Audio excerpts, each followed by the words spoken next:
Food podcast. I have Virginie.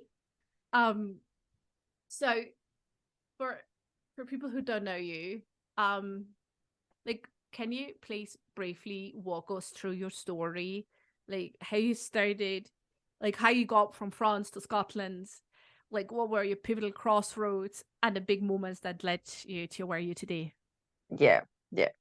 So, and then it's funny because I shared a piece of that last week on my social media, and one of these bits of story where people go, "Oh wow, I never knew this. It's so inspiring, and I'm going to buy this book as well." And one of the things that you just never really think of, or like as an introvert, you'll just want to keep for yourself, or you think people are going to find it boring. Who would want to know that? But I shared a picture of me in a book.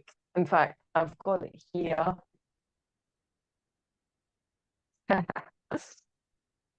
Oh, you're not going to see it. It's blurred. Yeah, Sorry. it's blurred. Yeah. So The Alchemist by Paulo Coelho. Yeah, And love it. yeah, it's just amazing book. And the picture I shared of this book that I've got here is the very copy that I first bought. I've bought many copies since, but this is the only one I've got left because I keep giving them away. But this is the French version of it, and this is the very one that I bought in that train station once when I was going to Paris, when I was working in Paris.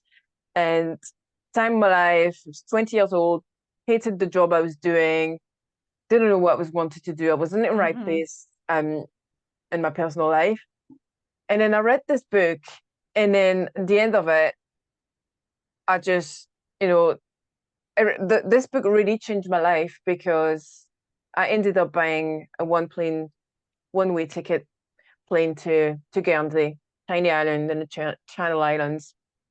And I just thought, I'll figure out what I want to do, what direction I'm going to take into my life. I'm just going to improve my English. That's something that's always good to have. That's always a smart thing to do. That's like smart justification. Like, I'll just improve my English. Yeah. I'll just go and learn it and properly speak it. People give me a job for that. And then, so I ended up going there on this tiny island, and I thought, right, I'll stay there for a few months. I'll go back to France after the summer or something, and then figure it all out. But I ended up never came back. So it's like 22 years that I've left France, and then I've never came back to live there. So I stayed on the island for 4 and a bit years, met my husband, who's Scottish, hence why we're here now, in Scotland, in the west of Scotland, a beautiful part of the world. Very, very wet, but that's why it's so beautiful. Yes. You cannot have the green without the rain. Exactly.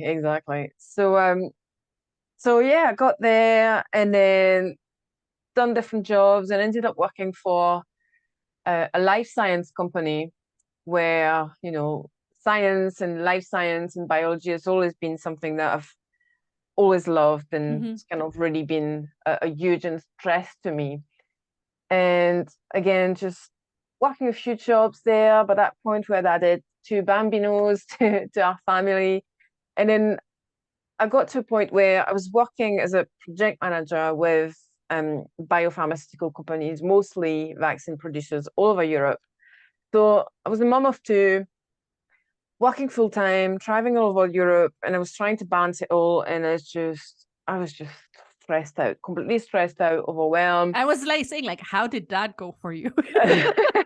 I was just, not a good place. Like always constantly rushing, no time for myself. Fitness had gone out the window. I was always someone who always enjoyed, like running and going to the gym and doing this and that, and just I had no time for me. And this is when I eventually thought, right, I need to do something. I need to find a way to deal with this and just to reconnect and just to look after myself. And so I tried yoga. I tried a yoga class, and I thought, yoga was always something that I always, like in my 20s, I always used to think, why would you want to do that? Like just go and run and lift I weights. know the feeling. I know the feeling. I'm like, why What's would the I? purpose of it? Why do you want to stick your bum up in the air and then, why? You look ridiculous, sort of thing. So I just never saw the point at all. But then I got to the point I was like, do you know what? I need to do something. Let's try this and Let's see. try something different, right? That's Like, it. I mean, yeah.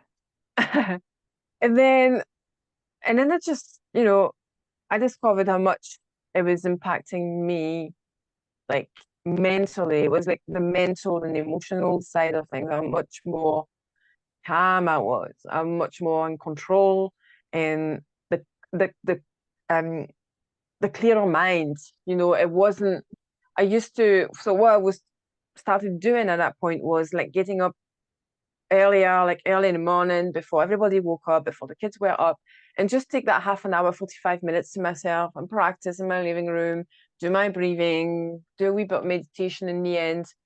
And then what I found is that was just so much calmer. It wasn't that big rush, rush, rush. Right, let's get the kids out the door. Hurry up. Yeah, and I We're mean the gonna be rush is late. insane. Like, That's it. Drop me in nursery, just try to get to work for 8:39 and then just get straight into it. And you're like, what am I supposed to be doing? What am I doing today? And then you have breakfast. And so I was just getting there and I was just like, okay, much more calm now. I know one, two, three, let's do this.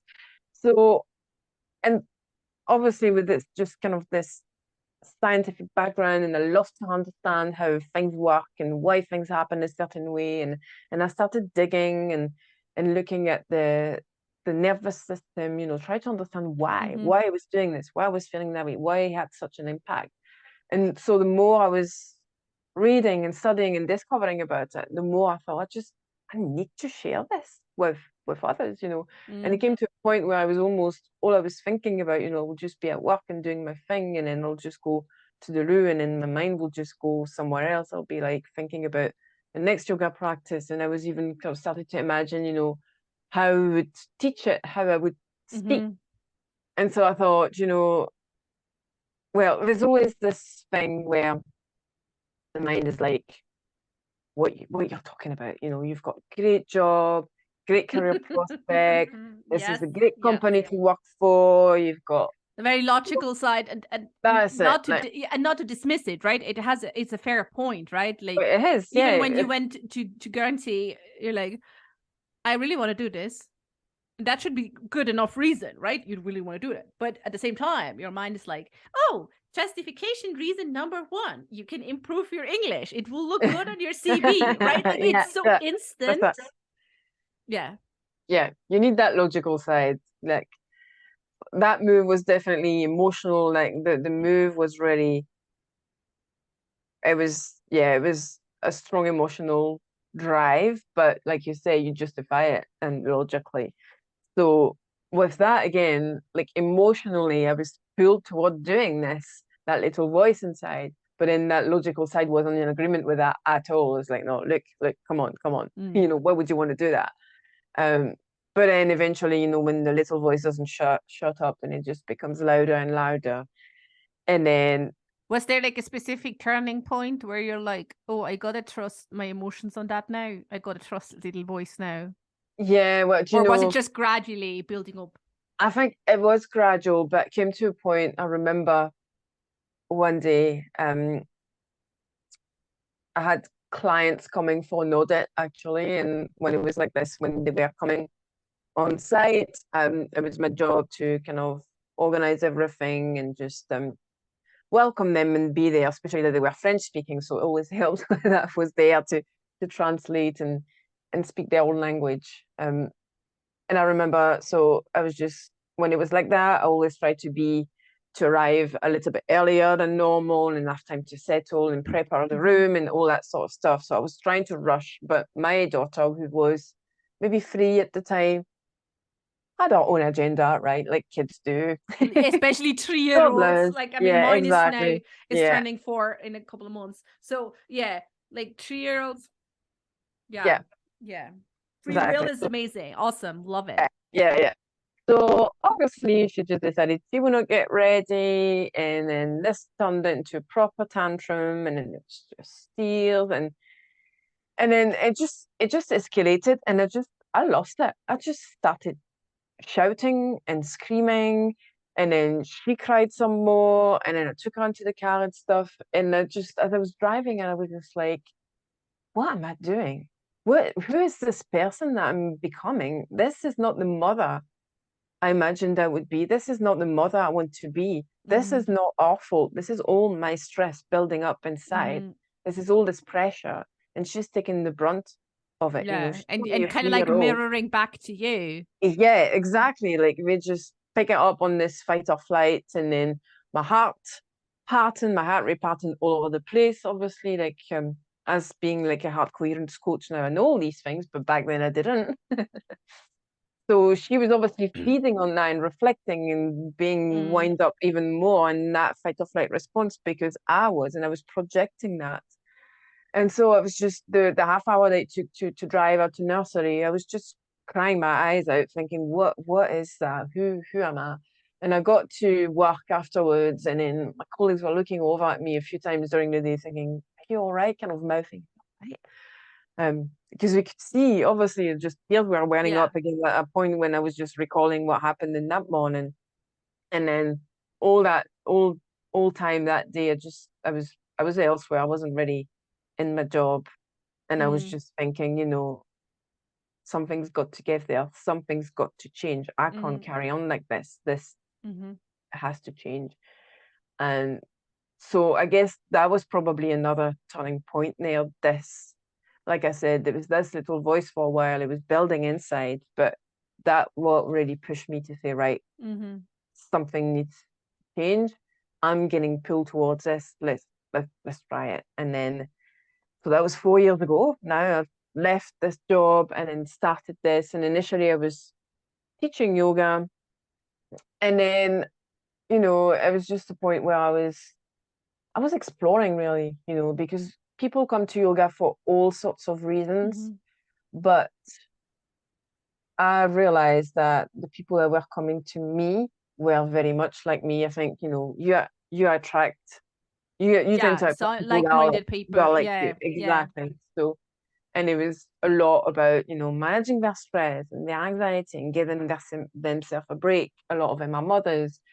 So, and then it just kind of really pushed me into that direction and tried to really, we're really kind of pushing this thing where I need to support people with their stress and anxiety. And so I just looked into, meditation, and I discovered the work of Joe Dispenza, because I remember, again, me trying to understand how things work. I was just like, what's happening when we do a gratitude practice? Why does it makes us feel so good? And so I started diving into this about serotonin and the oxytocin, and I came across a blog post from Dr. Joe Dispenza, who was talking about HeartMath and how they done a study that showed, like, after 18 minutes of heart coherence practice, you get this huge release also of antibodies. And I was just like, what is that? What is that HeartMath? I never Yeah. heard of Yeah. HeartMath Yeah. before. It's So insane when you. that's it. So it drove Yeah. me there to their website, and I'm like, oh God, this is so up my street. This is science. This is this is linked to the heart, to meditation, to our practice, to our emotions. So I trained as an HeartMath coach, and then yeah, and now I guess that's what I do. I coach people. I do work in companies as well, because again, a lot of the work I do is in life science and healthcare companies, because they understand the message that I've got to say about, this Yeah. is not just all woo woo. This is why it works. Yeah. Science is there, and I love that.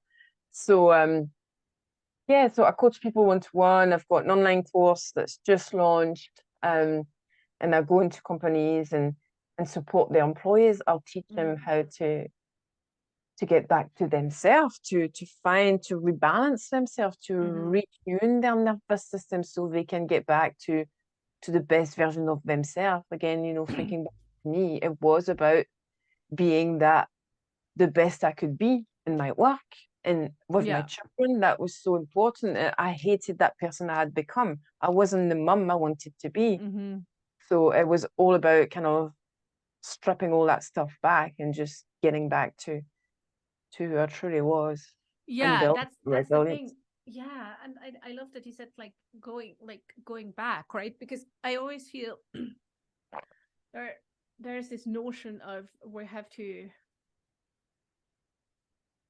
like your best self. Like I like the term and I don't like the term at the same time, right? Like because I feel it often has the notion of your best self is something in front of you that you have to go towards, Mm, right? yeah.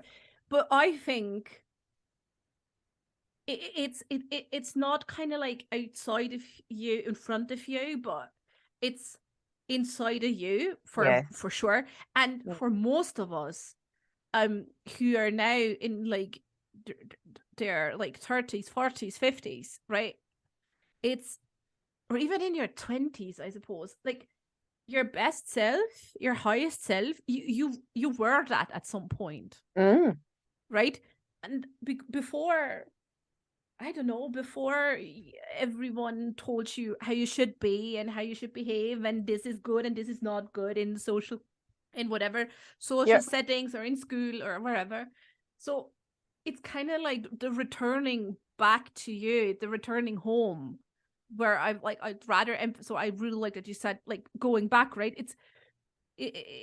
I think it's more that notion than like striving towards your best self as kind of like an ideal that you're never going to achieve anyway, that most people are kind of like substituting with like being perfect, which again it is not what it's about. It's No. still very much you being a human with all the messiness that comes with it, right? Hmm. But so I'm really glad you said like going back to um and so like how are we getting a start of things, right? Like we're we're stressed, like most of us listening now, we're stressed out, we're constantly over stressed anyway, our nervous system is usually overstimulated as is anyway. um we we might deal with chronic illness, or we're parenting, um or we're building businesses, and so we're online, we're on social media, we're getting bombarded with all these different things of Yeah.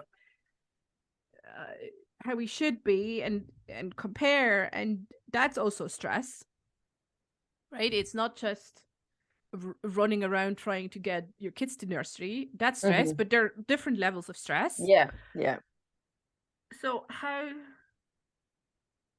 do we start building our capacity or resilience to hold more, right? Because Mm. we cannot control, as you say, sometimes just things get thrown at you, and we can't really control what's getting thrown at us. No. But and this is very also in line with Joe Dispenza. Like we can control how we react to those things.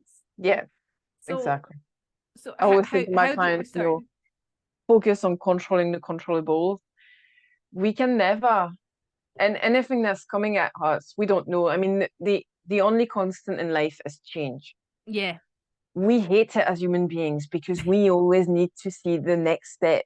And then it's such a controversy really in the way we live now, the way we are built with our nervous system and our ego that wants to protect the things Mm, the way they are, because anything outside of that comfort zone is a threat, and our nervous system is always trying to keep us safe. And like you said, we're constantly bombarded all the time.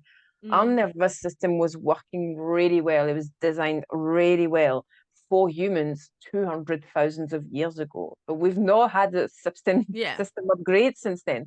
Life has moved on so quickly. We've evolved so quickly as human beings, but the nervous system is still the same. Mm-hmm. And it's not our lives. It's not that the nervous system is not optimized for our lives now. It's just our lives are just completely misaligned with who we truly are and how we function Mm-hmm. as human beings. So we need to give ourselves a break. Like you say, we're constantly bombarded, and that drains us. That drains us. Being thrown into constant fight or flight or freeze is just this constant Yeah. adrenaline, cortisol, depletes. There's no energy left. There's just no control over inflammation. We get chronic diseases. Our DNA gets damaged because cortisol attacks telomeres, so the little protective caps on your chromosomes. So when your DNA is damaged, your cell can no longer replicate. So we age, we get diseases. So we need to balance that, like I always talk about, your autonomous nervous system, which is completely subconscious, like it runs as an autopilot. You've got your autopilot, so you've got your accelerator and your brake, and we're constantly pressing onto the accelerator, but we never brake enough. Oh, But yeah, I love this analogy. Yeah. We're always kind of like push. yeah, And not even, and most of us not even consciously push the accelerator anymore. It's no, just full yeah, on pedal to the metal, like yeah, all the time. totally, totally. And it's constant because, even when I say to people, oh, what do you do to relax? And be like, oh yeah, I'll watch TV. But what you're doing, you're constantly bombarding yourself again with more information. News come on, and then it's like, oh my God, what's happening? And then you're again just threatened by whatever news. Yeah. You go on social media and then you feel inadequate because everything is so beautiful and rosy. And then we've got to think about the system as being so primitive that it was just there to defend ourselves, but everything that the nervous system is perceived as a threat to you and your survival and to the human race really is a threat. So like if we feel inadequate, if we don't feel beautiful enough, we're not going to find a mate to reproduce. We might not have the most beautiful house, it's not a good enough shelter. Maybe we don't, we're not able to go to all these fancy restaurants. We don't have enough food. It's all these things. And it's so it gets perceived by nervous system as a threat. Or people will say, oh, just, I had such a stressful week. I can't wait to have a glass of wine or gin and tonic time Friday. Woo woo. And what you're doing is, again, you're pressing onto the accelerator because alcohol does that. It just releases even more stress hormones. So we need to learn to give our nervous system a break and slow down and press onto the brake. So back to like how can we start? So I'd say then a good thing to start would be to look at everything you're doing and ask yourself, is this renewing me or is this depleting me? Yeah. Well, and so now comes the tricky bit, right? The gin and tonic Friday nights. I mean, we all love those occasionally, right? Like, I mean, there's nothing inherently good or bad. It's whether you use it as I think whether you for what reason you're doing the gin tonic night, right? Like, if you want to go celebrate with your girlfriends and have a gin tonic, fair enough, right? But if you use it to kind of like plug out something else, might not be very healthy for you. But absolutely. But the thing is, and that's always tricky when you're in the midst of all that at the beginning. The gin and tonic in the moment might feel right, the thing that renews you, right? Or the cup of coffee in the morning. I mean, alcohol is maybe too extreme, but let's say the cup of coffee in the morning, right? You have the instant gratification of, oh, this is renewing me, but long term, it might be depleting you, right? Depending on where you're at. So how do we really navigate what is renewing me, what is filling my cup, and what is actually like draining my cup? Yeah. And I think like it's all about balance, really, and it gets to the point where it's knowing yourself as well, going back to introvert, extrovert, for example. How do you do that? As an introvert, socializing with a large group of people would be draining. Like after an hour or two, you're like, oh, right, time out. I'm done. I'm done. I don't have any other energy. Whereas the extrovert needs that. They need, because they're not as sensitive to dopamine as introverts are. So socializing with large group of people is actually renewing for extroverts. So It's understanding you, knowing you. But when I work with my clients as well in my online course, I've got this exercise which I call the depleting funnel and the renewing pool. So it's really Ooh. looking at, you know, the depleting funnel. What is there in your life that depletes you? And then I always say to them, you know, run that through like the RAB framework. I called it the RAB framework. So it's like remove, avoid, and boundaries. So what Oh, can you yeah. remove from that? You know, is it a case of can you delegate something? Yeah. Can you just, if Can you you give know that to somebody getting else? groceries because being in the shop is really stressing you, maybe can your husband do it? Can you order in? Can what can you do? Yeah. Exactly. Mhm. Yeah. And then avoid would be, you know, can you avoid certain things? Don't do them that often, you know, like I'm thinking if you're neurodivergent, for example, and again, being in a big, you know, in a big crowd is really too much for you. You're too, you know, it's too much sensory input, you know, can you avoid going to these places or things like that? And then the B is for boundaries, you know, if it's something you can remove, you can avoid, can you put boundaries around that? Mhm. Again, going back to the example of introvert, extrovert. If you're an introvert, it's okay to say, I've had enough, I need to refuel my Yeah. cup now. You know, it's okay to excuse yourself from a party after 2 hours and say, I need to go home now. I need to Mhm. renew myself and have some time alone. So can you put boundaries around that?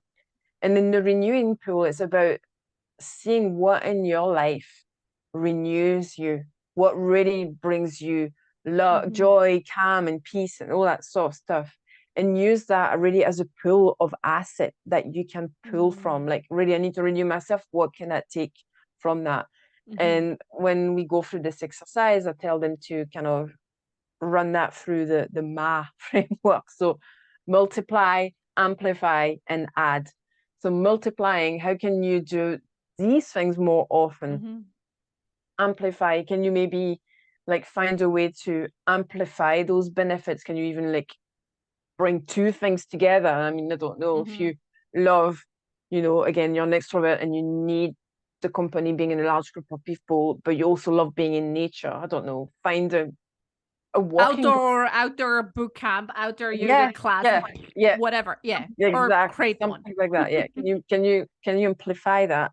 Mm. And the last bit is adding to that as well. You know, what else can you add? Is this something that you've always thought, would love to do that, would love to try that? Or, oh, I used to love doing crafts or doing this when I was younger and I don't do that anymore.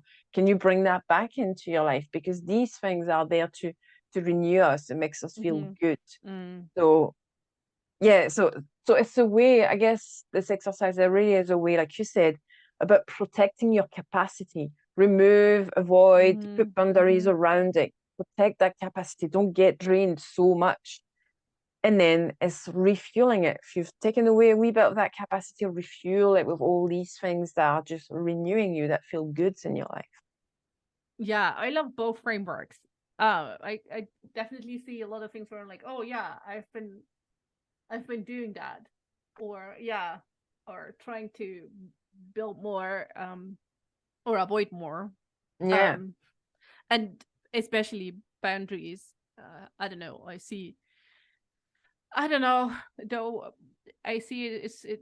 I mean, I work mostly with women or people who identify as women, and the boundaries are that's always in the conversation. That's Yeah. really tough. Um, It's a really hard thing to do because, mm, you know, like you were talking about, there's so many layers, you know, it's going back to the best version of ourselves is going back to who we truly are.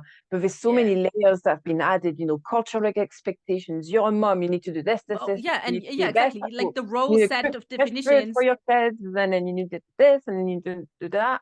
So, you know, like we were talking about removing, you know, delegating something to others. Sometimes it's so hard to do, you know, because we're like, yeah, but Mhm. this is my role, this is my job, I should be doing this, you know, like so Yeah, right. it's It's really you're hard. getting, yeah, that's the thing, right? So you have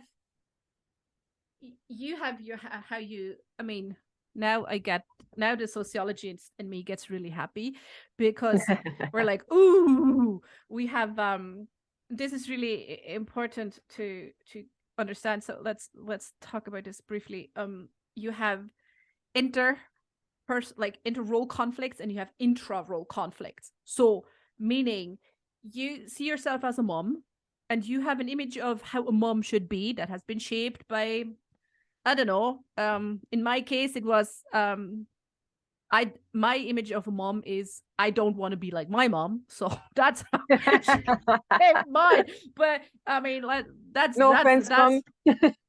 yeah, like whatever. Yeah, that's a good conversation for That's another another story. episode. Yeah. Oh God, yes. But it's like, so you have that, right? So you create. So you have all these conflicts of like how I should be, how I see myself, and I'm not living up to that or whatever. And then when you're in what your all your other roles, right? Like, oh, how I also have like a business owner role, and I have a mom role, and I have a wife role, and how can I like multiply myself and Yeah. be excellent all the time everywhere? And like shortcut, like spoiler, Mm-hmm. it's Yeah. not possible. No. It's like we're trying to bring, we've got all these different identities that we're trying to bring together. And sometimes I don't always do it with my clients. It just depends. When I take my clients from my program, I do have certain steps that take them through Yeah. this kind of framework, but there's always kind of, a couple of sessions where it's just going to be like, I'll just kind of guide them towards, what I think they need or what we need to work on. And so for some of them, we really work on their values, because a lot of people Oh yeah. have an idea about, what's important to them. But if I was to say to them, give me your top 7 values, nobody can really give you that. You'll be like, and this is important, but in What understanding are your top 7 the values? priorities, right? I've got them here because I write them down so I Oh, can remember. perfect. So, so it's family, peacefulness, care, health, achievement, autonomy, and genuineness. These are my 7. And Ooh, I like and this. and what I wanted to well speak about this, because you've mentioned that a lot of the stress that we have and anxiety comes from conflict with our core values. So if in everyday life you're doing a job that's constantly conflicting with some of these values, you're always going to feel stressed and anxious. Yeah. If we want to really live a life of fulfillment, happiness, we need to be aligned with those core values. If we do things that it's that internal conflict all the time, it's always going to cause that conflict, that stress, and that anxiety, that angst within you. So this is why, again, we were talking about, and I love what you said, that it's not something, the best version of ourselves is not in front of us. It's within us, because that's what it is. See if you can strip back everything that's been added, all these layers, all these expectations and stuff, and you can align yourself with who you truly are, your core values that drive your thoughts, your behaviors.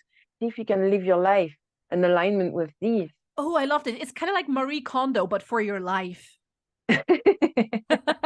Right? Yeah, yeah. So it's just, it's stripping back, and you're back to, this is who I am. This is what's important to me. This is when I'm my best, when I'm in alignment with these things. Yeah, right. And that's why a lot of us who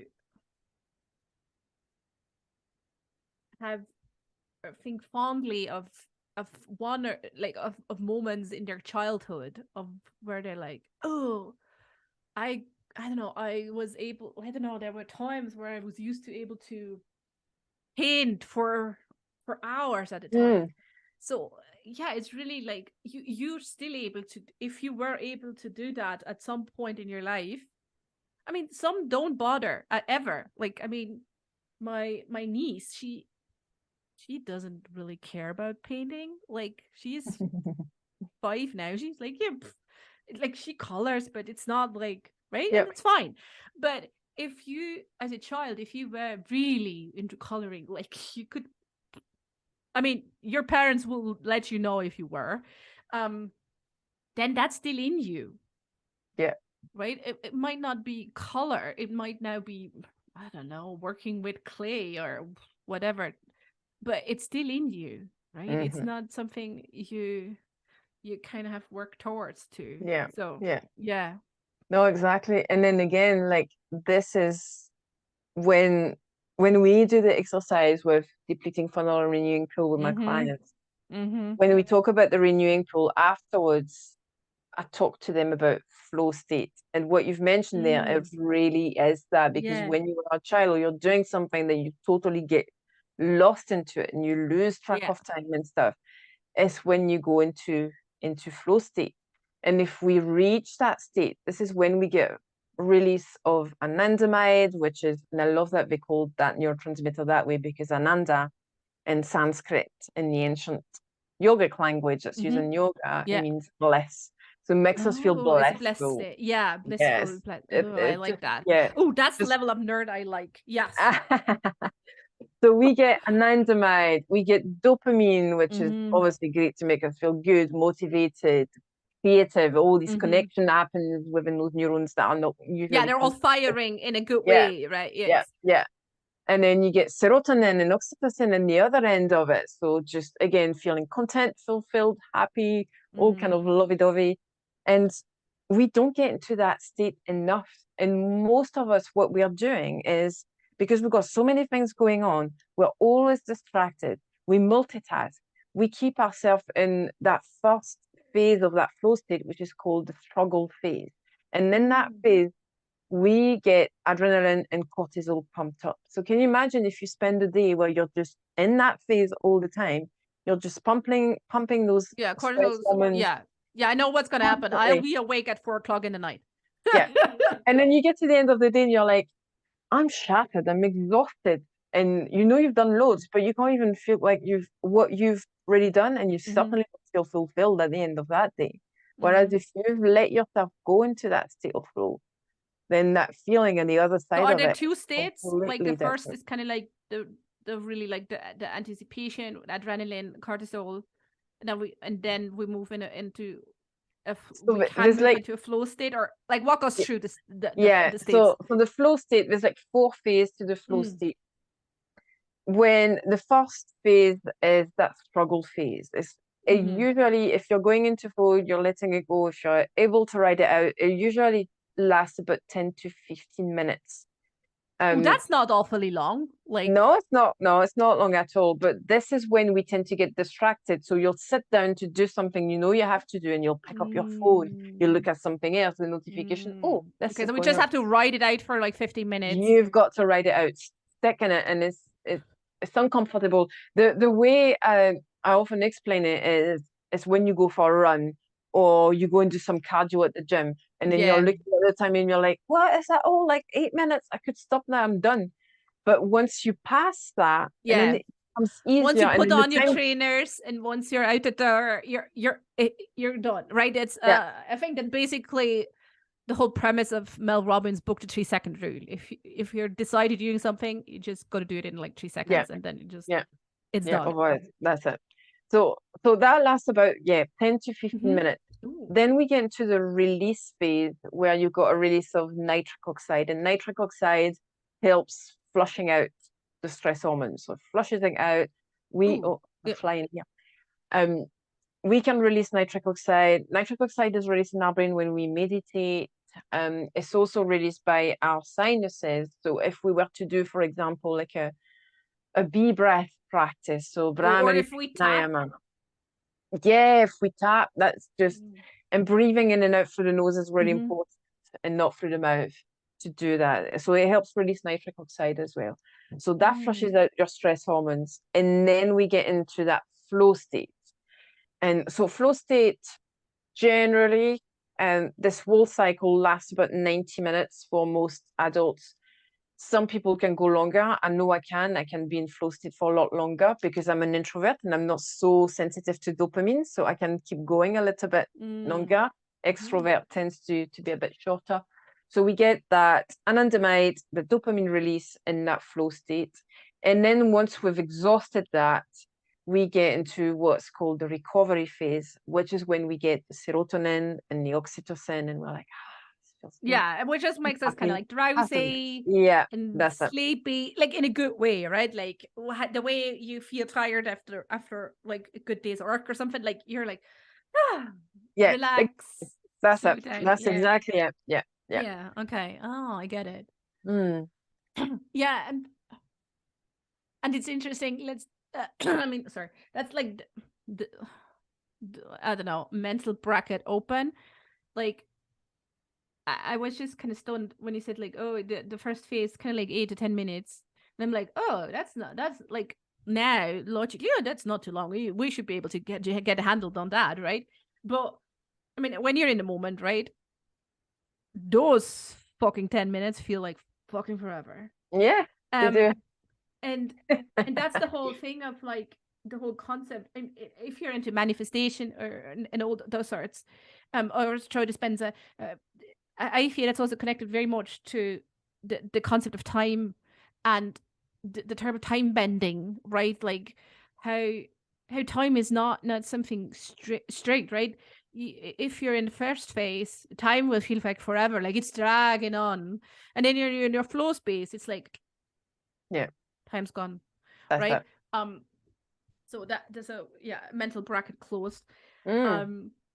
So I think that's really interesting. Yeah, good to know those 4 phases for like to really be mindful of. Oh, okay, where am I now? And I feel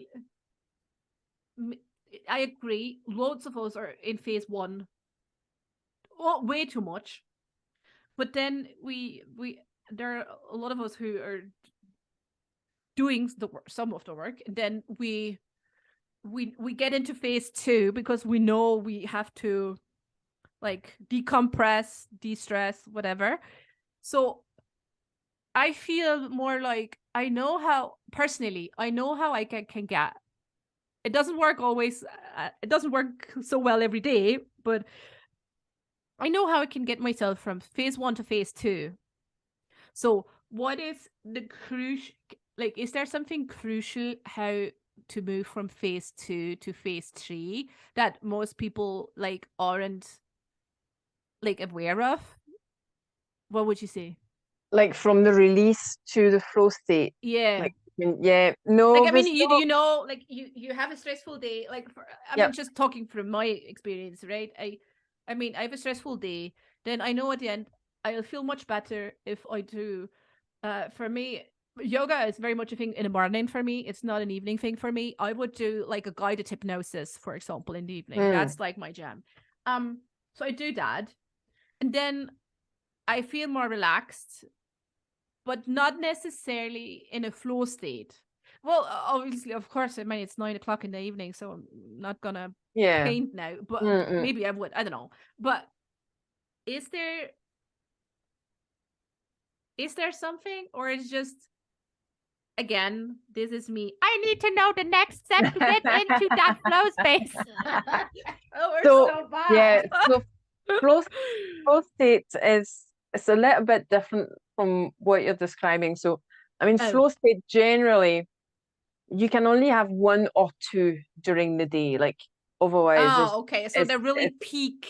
Yeah. It's otherwise it's a lot. And it's really about, being able to focus. And also with flow state, in order to get into flow state, it has to be something that is challenging you. And the science around it is saying like it needs to be something that's maybe roughly about 4% above your current skill set. So to give you an example, see if you were to go and play football with a bunch of 5-year-olds, that's going to be super easy for you, right? You're going to get bored. You're not going to be able to reach flow. It's not activating. Boredom's going to set in. If you were to play football with the French football team, It'll be way too hard. You're never No, gonna it'll get be there easy. either. I mean, with the Scottish team, I could not keep up with it. No, the French are good. The French are good. No, but So yeah. I mean, yeah, so then it'll that's be too too much. high. But Yeah, yeah, you'll want to give up. It's just you won't get into flow. But if you and I were playing football, I mean, I don't know what your level of football is, but I'm not too good at all. I don't know. I haven't really played football. Like, do you mean soccer? Like that football? Yes, Because it's yeah, always that football. Yeah, yeah. oh, then I'm not too bad. And now I was thinking more of like rugby, and I was like, I have a hard time catching balls, but I'm good with kicking balls. You're good with kicking ball, right? So, but you know, like say we're amateurs, right? So we're roughly about the same level. We Yeah, would we would be able to get it's a good healthy competition, so you're that's it. not turned off, Yeah, but activated and activated enough. yeah, yeah, yeah. Yeah, okay, So I get so it. that's so that's how we can get into flow. So like sitting down and doing a very important task that you know you have to do in your business and stuff. It's just all about not being distracted and really ride out that first phase. But what you were talking about at the end of your day, this is more about going into that break side of the nervous system now. It's rebalancing. Okay. If you've had a stressful day Yeah, and you okay, accelerator, I get the accelerator, accelerator, distinction. Yeah. is break. So yeah, you can use yoga to do that, but it could be just very simple, you know, like it's all about activating that side of the nervous system. So if you were to use yoga, for example, it can just be one pose or two poses, you know. What works well in this case is inversion. So doing a down dog, child's pose, or even just lying on your bed and putting your legs up the wall, just anything that's going to bring blood to Back your to the throat. head. Yeah, it's going to trigger your baroreceptor. So we've got receptors in the throat that's monitoring the blood pressure all the time, just to make sure there's not too much Enough in pressure the into head. the Yeah, head. or That's that. not enough, not too much, not too late. Yeah. Yeah, exactly.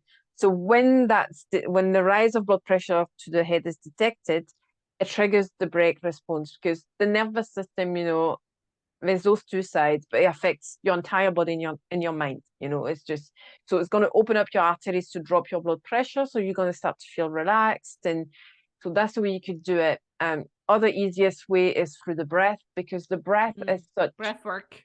yeah, it's just it's got an incredible position in the nervous system because it is both part of your autonomous nervous system, so that autopilot that you don't control.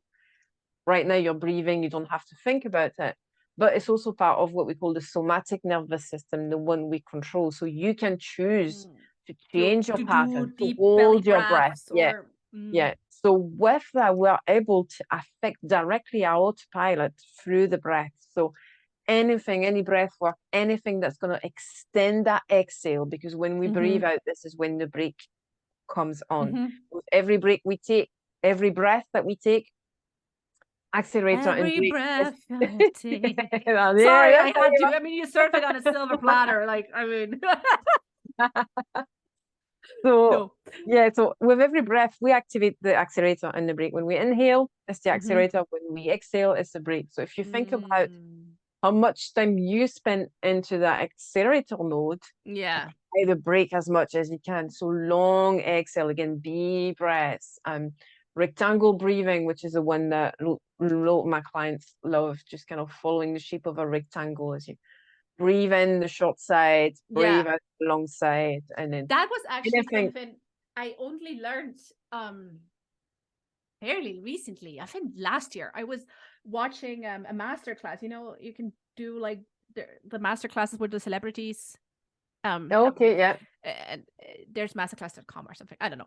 Anyway, there was this one lady. She was former military, and she's doing like survival skills in the wild. Right. You know, like what you do when you're like out lost in the woods. And I'm like, that's always, I don't know, always good to know, right? And she said, well, that's the best to do. And then she also talked about the breath, you know, like how you can calm yourself down in stressful situations. Yep. And that's the first time that goes into the rectangular shape thingy where I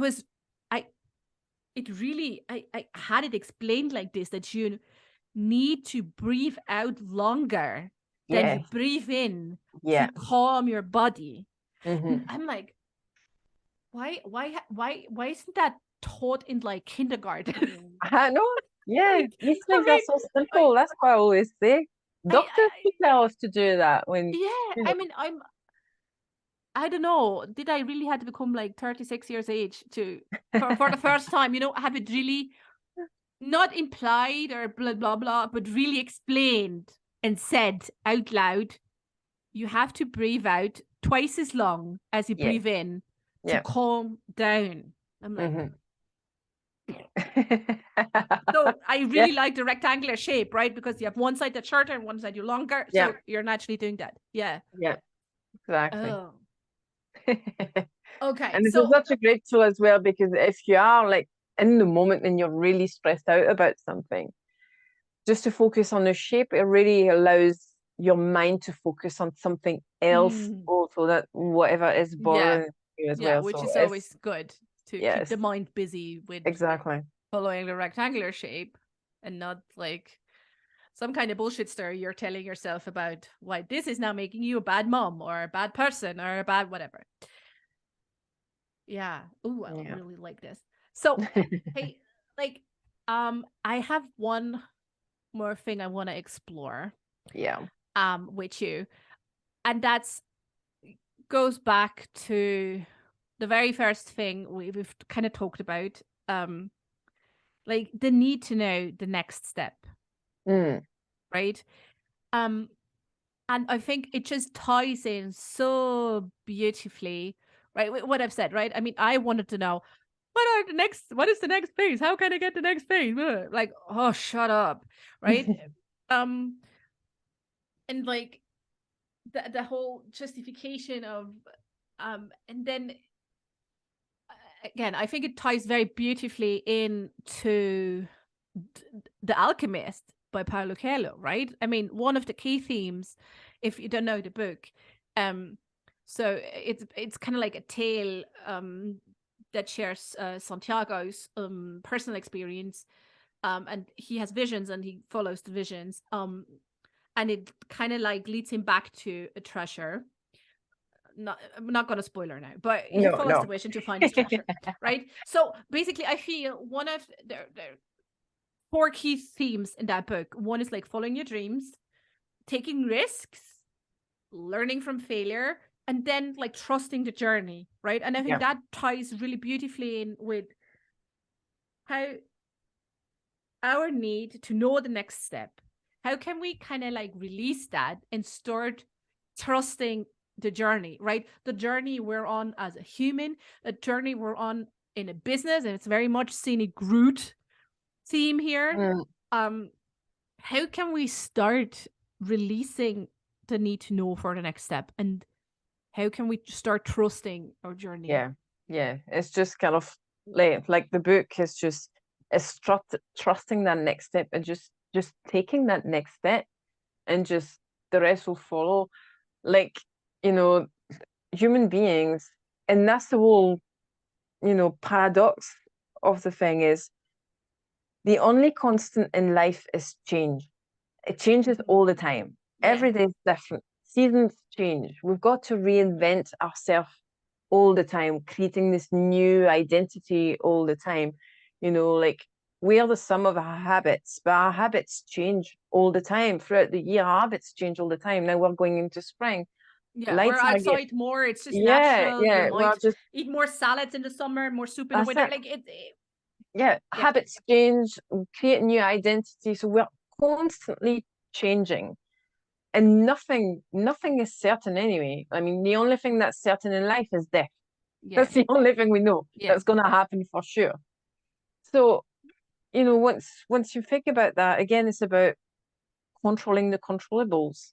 What Mm-hmm. is it that you can control? You Mm-hmm. don't know what's gonna come. You don't know that the change is there. Change is a constant. So there's no point spending energy in trying to guess. We can do our best guess, and that's and that's where the whole controversy is, because the brain is doing that.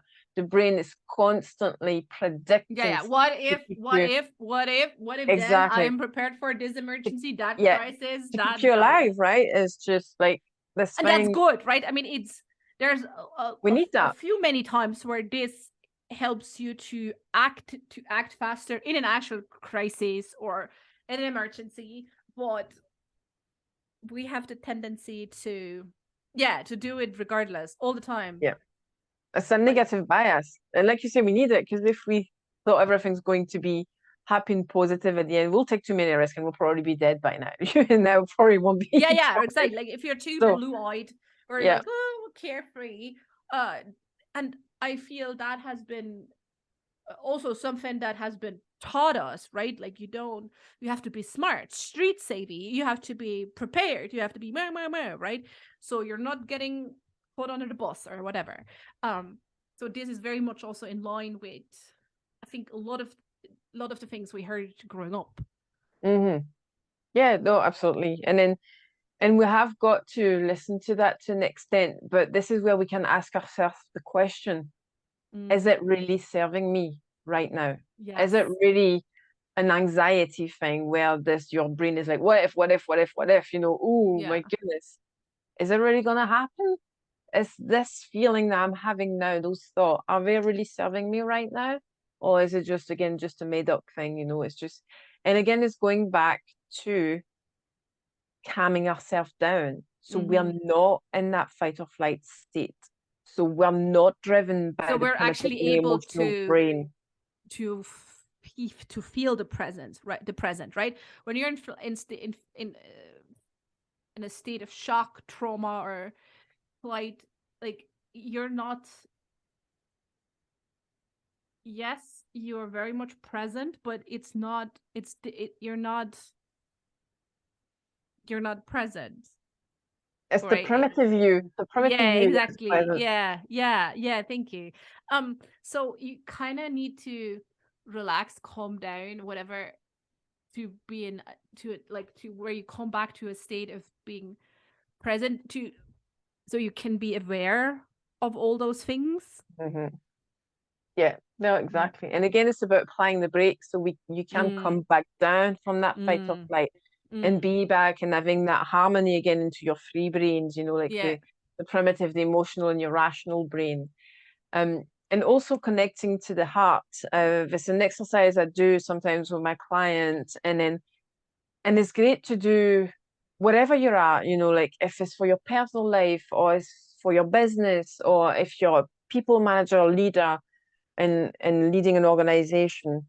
It's the mind map, heart map thing. So how we all know how to do mind map, right? You've got something to do, or you draw out what needs to happen, blah blah blah. And usually it can become really big.